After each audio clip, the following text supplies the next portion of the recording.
If you bought a Royal Enfield, it was job done. You went, it was king of the hill.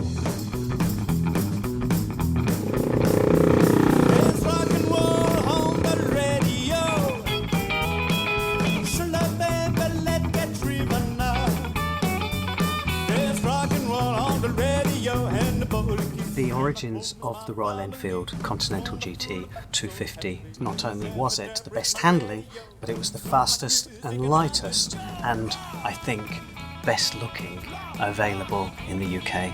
I could see the potential of having a pseudo racer, if you like to call it, something that looked as though it was a quick little model.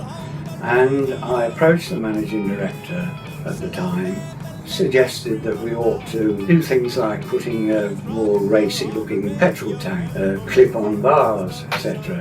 And he said, right, build one up.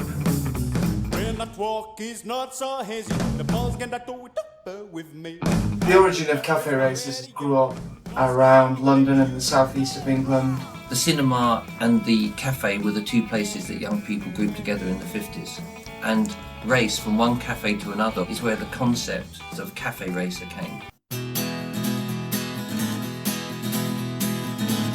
Press coined the phrase rockers. To define a rocker, it's just a strip rocker, bikes, leathers, rock and roll. The most iconic detail for a rocker would have been the leather jacket with jeans and a pair of strong boots. The young men would take the hottest bikes of the time, they'd lighten them, they'd make them more like the race bikes of the time. In the early to mid 1950s, you had something called ton-up boys. Ton is 100 miles an hour. If you could achieve 100 miles an hour, then that was it. You'd made it. I'm the guy to blame. Reopening an establishment renowned for many things, but not particularly necessarily for its food. If you were a rocker and you came into here, normally at night, this car park would be full of rocker bikes and full of rockers inside. Everything had got to be a punchy rock beat.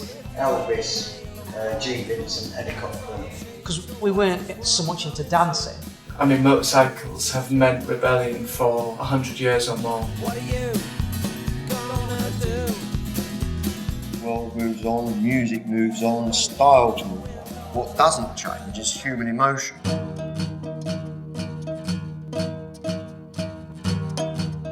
We approached Harris Performance and Xenofia for their support in this project. We sat down and designed the actual geometry, which is fork angle, trail, wheelbase, seat height, type of suspension movement, positioning of engine, gearbox sprocket position, crankshaft centre. You needed that clip-on, head-down, racing position to look authentic and correct, but at the same time the bike had to have enough suitable manoeuvrability within Indian traffic to be able to zip in and out of two stationary vehicles. And we build what we call a rough, which is a tubular structure which resembles the finished article. We also would like to have an engine to be lightest, fastest and powerful engine. The powertrain, the engine has to reflect that kind of a character. 499cc is the base, and then you pick with the bore and cylinder head and other valve modifications. We stick to the gun and we started rolling out, and the first vehicle, it was a brilliant moment for all of us to enjoy in seeing the Continental GT that getting rolled out of the main line of the Oragadam plant. Here is a product which is a global product, and the technological base which we have at the manufacturing, and with that we are sure that we will be reaching that global mid-size market leader position very soon.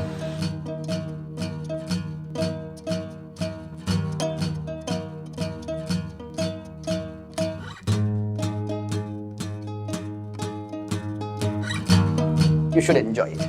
You should feel there's a cafe racer, there's a classic sports motorcycles there.